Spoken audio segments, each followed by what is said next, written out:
Las amenazas que el mundo tiene que enfrentar en este momento son muy graves, y las decisiones que se tienen que tomar son de una magnitud histórica. Pero por lo mismo, se requiere personalidades que tengan el nivel intelectual y moral para enfrentarlo. El panorama parece aterrador, pues basta con ver cómo se han venido desenvolviendo las cosas a nivel internacional. Mientras que la crisis económica se agrava a nivel mundial y cada vez la gente se acostumbra más a los niveles paupérrimos de la crisis, se generan nuevos peligros geopolíticos que acompañan esta bancarrota general en la región transatlántica, dirigidos por una oligarquía financiera entregada a la locura. En primer lugar, cuando se destapó lo de la tasa LIBOR, como lo reportamos, solamente se confirmó el nivel de bancarrota y corrupción en la forma en que se movía todo el sistema financiero internacional. Y sí, lo digo en pasado, pues el sistema ya no funciona desde hace mucho y lo único que está ocurriendo es que la locura colectiva de diferentes parásitos económicos niegan la realidad y quieren seguir haciendo transfusiones de sangre a un muerto. Y no importa qué tanta sangre le pongas, el muerto está muerto. El problema es que la sangre la sacan de los ciudadanos de las naciones, y eso está llegando también a un límite social y físico. Casi en oposición a esto, una parte de la misma oligarquía que está un poco más en la realidad, empezó una campaña por detener los rescates y por una reorganización bancaria al estilo de la ley Glass-Steagall. Lo importante de esto es que están entendiendo la magnitud de lo que ocurre y quieren detenerlo. Sin embargo, sus lacayos, que son parte de los parásitos del sistema, ahora se les están saliendo de control. Por ello, lo que vemos en la desesperación por iniciar una guerra a toda costa no debe de sorprendernos. Como se ve, ya sea en el intento de imponer una zona de exclusión aérea en Siria, como lo que hicieron en Irak y Libia antes de lanzar una guerra ahí, o con agentes internacionales interviniendo en el conflicto, que es una de las cosas que denunciamos en el video, la verdad detrás de Siria. El asunto es empezar una guerra sin importar nada. Israel estaría dispuesto a atacar las instalaciones nucleares de Irán, incluso si el hacerlo solo retrasara unos pocos años su capacidad de producir armas nucleares. 1, 2, 3 o 4 años son un largo tiempo en el Medio Oriente. En nuestro vecindario, esas son las reglas del juego. La diplomacia no ha tenido éxito. Hemos llegado a un momento muy crítico en el que se tienen que tomar decisiones importantes. Y entre estos parásitos y los desquiciados oligarcas que se mantienen en su visión de reducción de la población, podrían llevar a la especie humana al inicio de su fin, con lanzar una guerra regional a gran escala que tiene los suficientes elementos para extenderse al mundo y convertirse en una de carácter termonuclear. Sin embargo, aunque esto pareciera muy malo, no es lo único, ni lo peor. En este cuadro le faltaría agregar las amenazas mucho más serias como la de los asteroides. Y sobre este tema, no tenemos que distraernos con la ficción barata que se populariza, sino concentrarnos en la realidad científica que estamos descubriendo. La realidad es que el panorama es cada vez más crudo, pero afortunadamente también viene acompañado de una gran solución. La crisis económica, bélica, espacial, pero sobre todo la moral, se tienen que tomar desde la visión superior, desde la visión espacial. Para empezar, hay que dejar de pensar en meros términos terrestres. Eso ya quedó atrás, gracias al Curiosity. Ahora, la mente del ser humano se encuentra en Marte y debe de pensar las soluciones a los problemas desde esa perspectiva. Hagamos un ejercicio mental. Económicamente, el desarrollo de tecnologías avanzadas siempre ha creado mejoras sociales. Es por eso que la oligarquía internacional constantemente quiere quitar a las naciones ese poder. Por ejemplo, la inversión en el proyecto Apolo, que llevó al hombre a la luna, por cada centavo que se invirtió se obtuvieron 14, ya que el avance científico y tecnológico aplicado a la economía general produjo un desarrollo tal que hizo que esos dólares invertidos valieran 14 veces más. Estos elementos tecnológicos desarrollados en esa época, aunque a veces lo ignoremos, se han vuelto una parte imprescindible de nuestra vida diaria. Nada más en la medicina, todos estos elementos se desarrollaron a raíz del programa espacial. La angioplastía láser, marcapasos cardíacos, termómetros infrarrojos, el video termosensible, que puede determinar anomalías en el cuerpo humano sin necesidad de operar, el sistema de mapeo ocular, las sillas de ruedas eléctricas, los analizadores de sangre que pueden rastrear proteínas en cantidades mínimas de sangre y son utilizados en la mayoría de los hospitales. Todos productos diseñados para monitorear el estado de salud de los astronautas que iban a la Luna. Del mismo modo, existen en las comunicaciones a distancia, la alimentación, desarrollo de materiales, etc., adelantos que hasta hoy en día, 40 años después, estamos disfrutando. Realmente, la forma de vida en sí misma cambió después de eso. Contrario a esto, la visión imperial con cosas como el libre comercio no solo controlan a las naciones por el saqueo económico, sino que realiza siempre un gran esfuerzo por mantenerlas en el atraso tecnológico. Uno de los medios más efectivos es hacer propaganda de que el desarrollo tecnológico es malo, como por ejemplo la campaña del fraude del calentamiento global causado por el hombre, que argumenta que es necesario dejar de industrializarse. Las dos puntas de lanza en el desarrollo tecnológico en este momento son la nuclear y la espacial. De hecho, son una misma cosa. Lyndon LaRouche siempre ha planteado que el verdadero desarrollo de la energía nuclear no debe de ser pensado en términos de simplemente la creación de energía, sino como un elemento fundamental para el programa espacial. En este momento específico, se debe de pensar en términos del viaje tripulado a Marte en una nave propulsada por fusión termonuclear. Toma un minuto y piensa en los beneficios que esto traería a las economías del mundo en la forma de nuevas tecnologías, nuevas energías, nuevos modelos educativos y teorías científicas, pero sobre todo, en una forma distinta de vida para todos.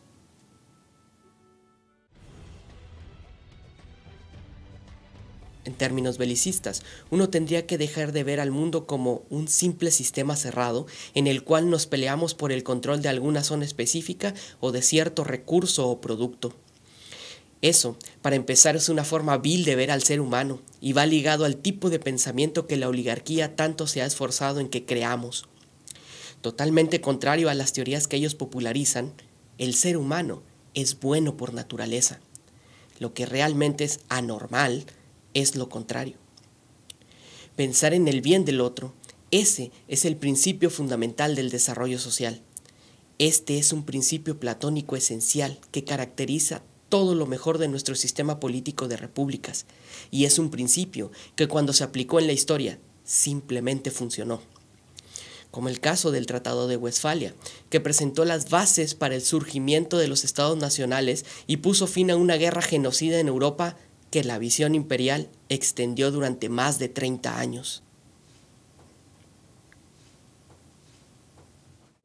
Ahora volvamos al caso de la crisis de guerra que vivimos, que tiene las condiciones para convertirse en una guerra termonuclear.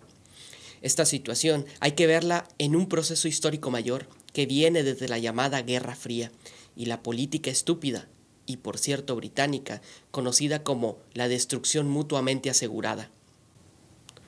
LaRouche, desde la década de los 80, planteó una respuesta a esta situación en una propuesta que llamó el desarrollo mutuamente asegurado, y después fue conocida como la Iniciativa de Defensa Estratégica. En esta se planteaba que para detener la amenaza que todos temían, se tendría que crear un escudo antimisiles, pero desde el espacio, y con la utilización de rayos láser. Esto permitiría derribar los misiles intercontinentales aún en vuelo, antes de que la ojiva nuclear fuera activada.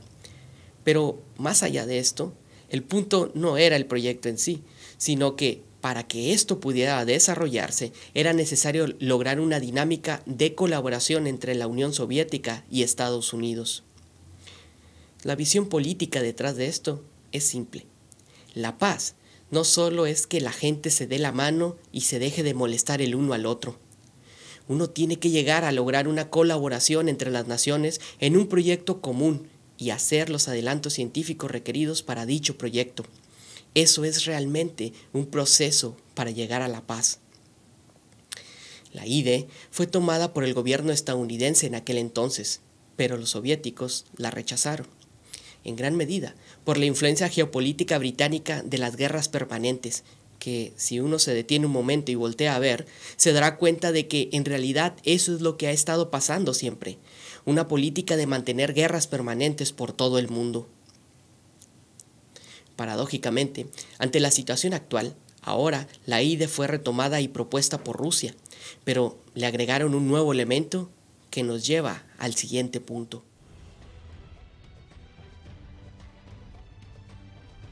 En este momento, es necesario que abordemos la amenaza de que un asteroide o un cometa impacten con la Tierra, y esto es un tema que no se ha tratado con la seriedad requerida. La NASA tiene un proyecto dedicado al mapeo e investigación de los asteroides cercanos, pero el problema es tan serio que las agencias espaciales de China, la Comunidad Europea, pero sobre todo Rusia, también se ven obligadas a lanzar sus propias investigaciones. Y aunque el tema ha sido tratado por Hollywood, esto no es ciencia ficción.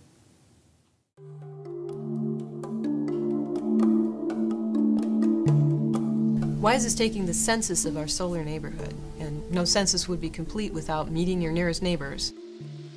The video that you're seeing is a progression of the WISE survey as we go around the sun. You can imagine you're just sort of looking down on the solar system. The red dots that you see are near-Earth objects. WISE has found several dozen new near-Earth objects, and they range in size from about as small as a decent-sized house to as large as a smallish mountain. There are about 150 green dots in the animation, and these represent previously known near-Earth objects that WISE has observed. The yellow blocks represent comets. WISE has observed several dozen so far. We've also discovered around a dozen new comets. Most of what you're seeing in the animation are white dots, asteroids. WISE has observed 50,000 asteroids to date. About 9,000 are new discoveries. Most of the white dots are between the orbits of Mars and Jupiter. These are the main belt asteroids. But you can also see that there are two blobs of white dots that lie in the orbit of Jupiter. These are called the Trojan asteroids. One blob is gravitationally anchored to Jupiter ahead of it, and the other blob is sort of following behind it in its orbit. These always stay 60 degrees away from Jupiter. Why are they there? Are they the same? With the WISE mission, we can now not only find new asteroids and comets, but we can characterize them. We can learn more about their sizes, their reflectivities, their compositions, and the properties of their surfaces. While this is the end of the animation for today, it's not the end of the story. So stay tuned, because who knows what we might find. Solo por tomar un ejemplo, un caso específico es el del asteroide Apophis, descubierto en el 2004. Mide 300 metros de diámetro y se ha calculado que tendrá aproximaciones muy peligrosas a la Tierra en el año 2029 y en el año 2036. Si alguno de esos impactos llegara a ocurrir, se estima que su colisión produciría un efecto superior al de 40.000 bombas atómicas. Y aunque todo esto es conocido, no se le presta la atención política requerida. Por ello, es más que importante que esta nueva situación sea vista como una problemática tanto o más grave que la del conflicto bélico. Es por eso que los rusos retomaron la iniciativa de defensa estratégica y la transformaron con el enfoque de defender a la Tierra de amenazas externas. Su propuesta es la defensa estratégica de la Tierra. Rusia tiene relativamente poco tiempo proponiendo este nuevo enfoque, donde plantea defender al planeta desde el espacio. Inicialmente, con mecanismos en órbita al estilo de la iniciativa de defensa estratégica original, pero que va más allá de desactivar meros misiles nucleares. Este planteamiento realmente va al centro del desarrollo de la paz. Colaboración entre las naciones del mundo para una misión conjunta, pero además llevando a la necesidad del pleno desarrollo de las capacidades científicas y tecnológicas de cada país para colaborar en esta misión. Y ahora llegamos a la necesidad más importante, la moral, que va de la mano de la visión de una misión. Piensa desde esta perspectiva, el desarrollo que se requiere para ser capaces de enfrentar estos problemas con éxito son centrales para el futuro de la humanidad. Los requerimientos tecnológicos para todo esto no salen en los árboles. Toda tecnología es producto del desarrollo de una mente humana, una mente que debe de ser educada en una forma real, en una forma completamente diferente de los parámetros actuales que parten de que el hombre es una simple bestia que se somete a las pasiones o a la búsqueda del placer. Contrario a eso, la educación debe basarse en lo que realmente representa el ser humano en el universo, lo que representa cada mente humana y su desarrollo para la evolución del universo en su conjunto. Educarse en esa forma es la única manera de no ser manipulados y no caer en creencias estúpidas como el libre comercio o la pseudociencia. Pensar en estos términos, en esta nueva visión del mundo que queremos para las próximas generaciones, eso es moral. Eso es lo que nos dan los parámetros reales para el tipo de acciones que debemos de tomar hoy para llegar a ellas. Así hay que pensar en todos estos sentidos, políticos, económicos e inclusive culturales. Hay que tener muy claro el tipo de futuro que buscamos y pensar desde ahí para poder actuar en este momento. Y como lo podemos ver en este momento, tenemos una situación bastante interesante en la cual estamos al borde de la crisis de la civilización, pero a la vez ya dimos el primer paso para un futuro diferente. La decisión es nuestra. Nos quedamos en la Tierra con la visión imperialista de un ser humano impotente que no puede cambiar y que por lo mismo su extinción está garantizada. O lo vemos desde la visión de que ahora nuestra mente está en Marte, dando los primeros pasos para lo que realmente es la misión de la especie humana, el entender, cambiar y desarrollar al universo.